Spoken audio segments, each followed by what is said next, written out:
the one I started yesterday, Yakuza Kiwami 2, the remake of Yakuza 2. This one, I've seen very little of it already, but what I've seen is already hooking me.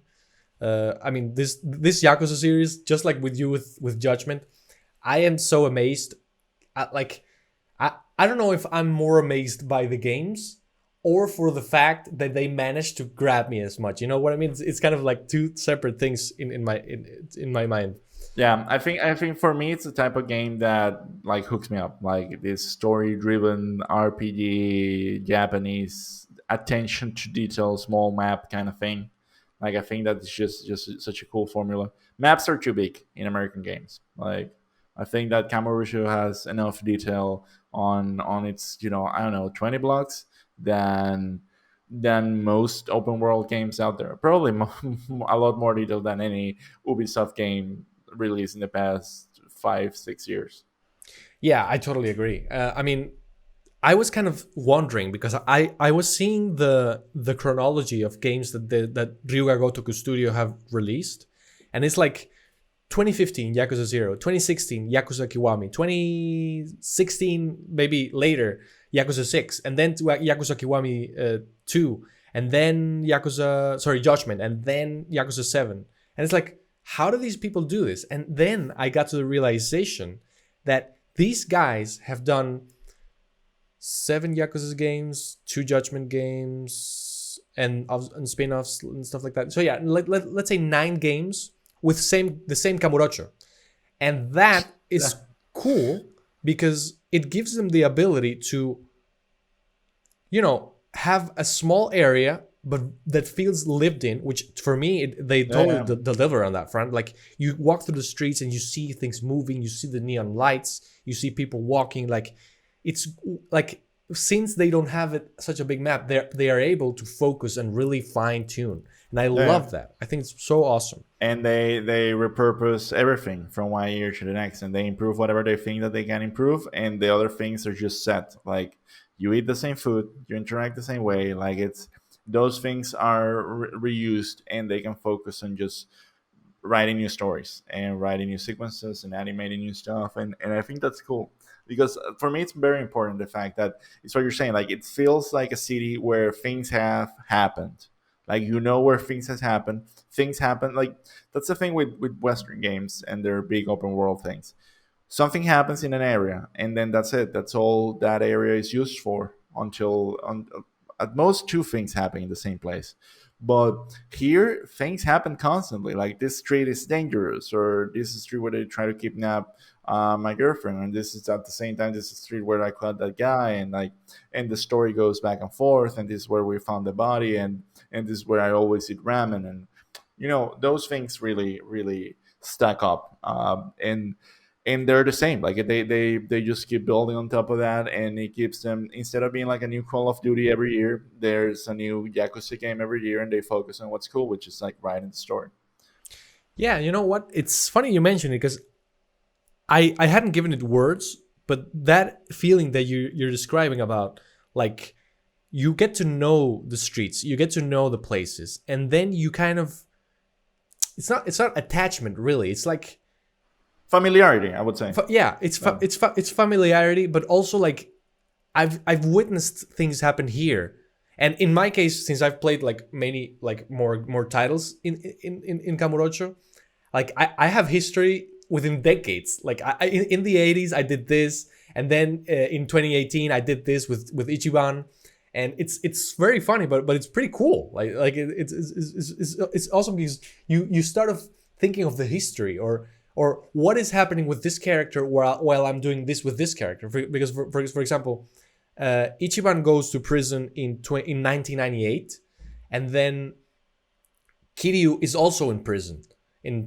So I believe that they kind of overlap being in prison, and then you know that the other one is in prison while this one's doing this. So it's kind of just very very cool. I don't know. I really love it.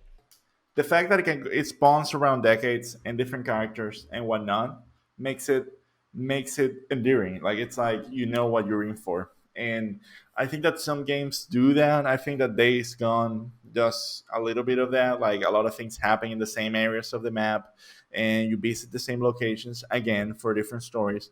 And the thing is, like, some people think that's cheap, but for me, it's like what we were discussing. It's like it's the opposite. It's like I know this place. I'm from around here. I've been here several times. Like I know this is where this should happen if that was the case. Or like you go again and you find something new. And I think that's the case in Days Gone with things like there's an area where there's a church, and then you go there and do several missions. Then you find out that something important happened in that church and stuff like that. And it's like, whoa, this is cool.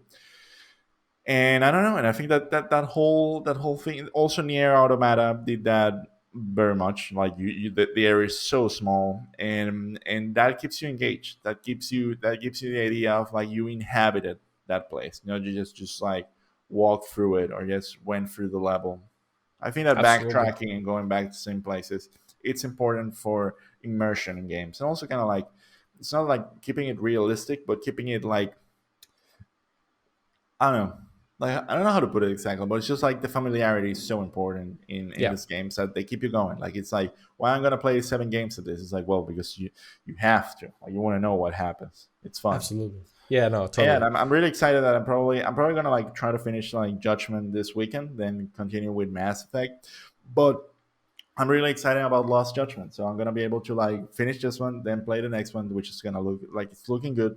And I saw like some making of, and it's funny because like there's a school in the next game, and they were showcasing it, and the lead designer was super happy about how faithful the modeling of the school was. So he was like, whoever went to school, which is basically everyone, they're gonna find themselves looking for all the details that a Japanese school could have.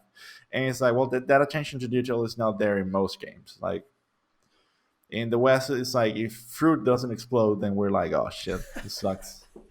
Yeah, man, it's really a shame, but I commend these guys for doing what they do because on paper the idea of always having the same map sounds kind of bad because it's like aren't people gonna get tired of it? But no, like in this case it was handled completely perfectly because like we've discussed, like they iterate upon it and they fine tune it and then they perfect it. Like the changes you see in visual fidelity, that's something I also wanted to mention. Like from Yakuza Kiwami 1 to Yakuza 6 and then ultimately also Kiwami 2, Judgment, and 7, they changed engines. They changed to the Dragon engine. And the change in graphics and the change in mechanics and combat and everything has been really dramatic, and I've really love like everything that I'm seeing. And yeah, like that's something also pretty exciting. And the other thing I wanted to say about this, I know we've mentioned it before, but this having the same environment, which as we said, they fine tune it and everything, allows them to allocate resources to other things. And that one of the things that I find so masterful in these games is the writing.